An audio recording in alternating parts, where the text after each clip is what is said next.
കണ്ണൂർ ഇരിക്കൂർ കുഞ്ഞാമിന കൊലപാതക കേസിലെ പ്രതികൾ 10 വർഷത്തിനു ശേഷം സംസ്ഥാന ക്രൈംബ്രാഞ്ചിന്റെ പിടിയിലായി. Kannur crime branch SP P Balakrishnan നായരുടെ നേതൃത്വത്തിൽ നടത്തിയ അന്വേഷണത്തിലാണ് പിടിയിലായത്. 2016 ഏപ്രിൽ 30 ഇരിക്കൂർ പോലീസ് സ്റ്റേഷൻ പരിധിയിൽപ്പെട്ട സിദ്ദിഖ് നഗർ എന്ന സ്ഥലത്ത് താമസിക്കുകയായിരുന്ന മെറഡൻ കുഞ്ഞാമിൻ എന്ന സ്ത്രീയെ ക്രൂരമായി കൊലപ്പെടുത്തി സ്വർണ്ണാഭരണങ്ങൾ കവർന്ന് രക്ഷപ്പെട്ട പ്രതികളായ ന്യൂഡൽഹി നാംഗ്ലോയ് സ്വദേശി നസീർ അലിയുടെ ഭാര്യ പർവീൺ ഭാനു, മകൾ സക്കീന ഫാത്തിമ എന്നിവരെയാണ് Kannur crime branch SP P Balakrishnan നായരുടെ നേതൃത്വത്തിൽ നടത്തിയ അന്വേഷണത്തിൽ പിടിയിലായത്.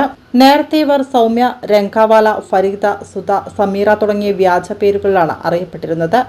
2016 വർഷത്തിൽ പ്രതികൾ വസ്ത്രം വ്യാപാരികളെന്ന് പറഞ്ഞ് കുഞ്ഞാമിനെ താമസിക്കുന്നതിന് തൊട്ടടുത്തുള്ള വാടക വീട്ടിൽ താമസിക്കുകയും കുഞ്ഞാമിനയുമായി സൗഹൃദത്തിലാവുകയും 2016 ഏപ്രിൽ 30 രാവിലെ കുഞ്ഞാമിനയെ പ്രതികളുടെ വാടക വീട്ടിൽ വെച്ച് കഴുത്തിനും വയറിനും നെഞ്ചത്തും മാരകമായി കുത്തി പരിക്കേൽപ്പിച്ചു മരിച്ചു എന്നുറപ്പാക്കി കുഞ്ഞാമിനയുടെ കഴുത്തിലുണ്ടായിരുന്ന 2.5 പവൻ തൂക്കം വരുന്ന സ്വർണ്ണമാലയും കയ്യിലുണ്ടായിരുന്ന ഒരു വളയും പണവും കവർച്ച ചെയ്ത് രക്ഷപ്പെടുകയായിരുന്നു.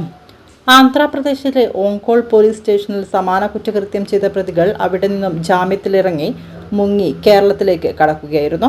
ഈ കേസിൽ പിടിക്കപ്പെടാതിരിക്കാൻ പ്രതികൾ സർവ്വവിധ മുൻകരുതലുകളും നടത്തിയിരുന്നു. പ്രതികൾ വ്യാജരേഖകൾ നൽകിയാണ് ക്വാർട്ടേഴ്സ് വാടകയ്ക്ക് എടുത്തത്. സംഭവത്തിൽ മുൻപ് തന്നെ ഫോൺ വിൽപ്പന നടത്തി. ഫോണിന്റെ സിം കാർഡുകൾ സംഘടിപ്പിച്ചത് കർണാടക സ്വദേശിയായ ഒരാൾക്ക് സൗജന്യമായി വസ്ത്രം തരാമെന്ന് വാഗ്ദാനം നൽകിയാണ്. പ്രതികൾ ഒരു സ്ഥലത്തും സ്ഥിരമായി താമസിച്ചിരുന്നില്ല. ഇരിക്കൂർ പോലീസ് സ്റ്റേഷനിൽ 2016 രജിസ്റ്റർ ചെയ്ത കേസ് 2024 അന്തർ സംസ്ഥാന ബന്ധമുള്ള പ്രതികളെ പിടികൂടാൻ സംസ്ഥാന ക്രൈംബ്രാഞ്ചിന് കൈമാറുകയായിരുന്നു.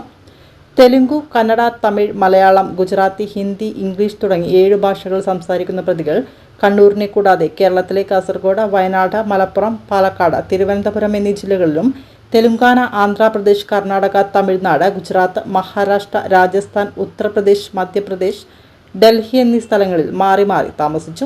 പോലീസിനെ പിടികൊടുക്കാതെ കഴിഞ്ഞ 10 വർഷമായി ഒളിവിൽ കഴിഞ്ഞു വരവെയാണ് Kannur crime branch superintendent of police Balakrishnan നായരുടെ നേതൃത്വത്തിൽ DYSP സുധീർ കല്ലൻ, കണ്ണൂർ റൂറൽ DHQവിലെ SIമാരായ അബ്ദുൾ റഹൂഫ്, ഗിരീഷ്, സുധീഷ്, ASI മഞ്ജുള എന്നിവരടങ്ങിയ സംസ്ഥാന ക്രൈംബ്രാഞ്ച് സംഘം അതിവിദഗ്ധമായ അന്വേഷണത്തിലൂടെ പ്രതികളെ മധ്യപ്രദേശിലെ ഉജ്ജയിനിയിൽ നിന്നും മധ്യപ്രദേശ് പോലീസിന്റെ സഹായത്തോടെ പിടികൂടിയത്. പ്രതികളെ ജുഡീഷ്യൽ ഫസ്റ്റ് ക്ലാസ് മജിസ്ട്രേറ്റ് കോടതി കണ്ണൂരിൽ ഹാജരാക്കിയതിനു ശേഷം കൂടുതൽ അന്വേഷണത്തിനായി പോലീസ് കസ്റ്റഡിയിൽ വാങ്ങും.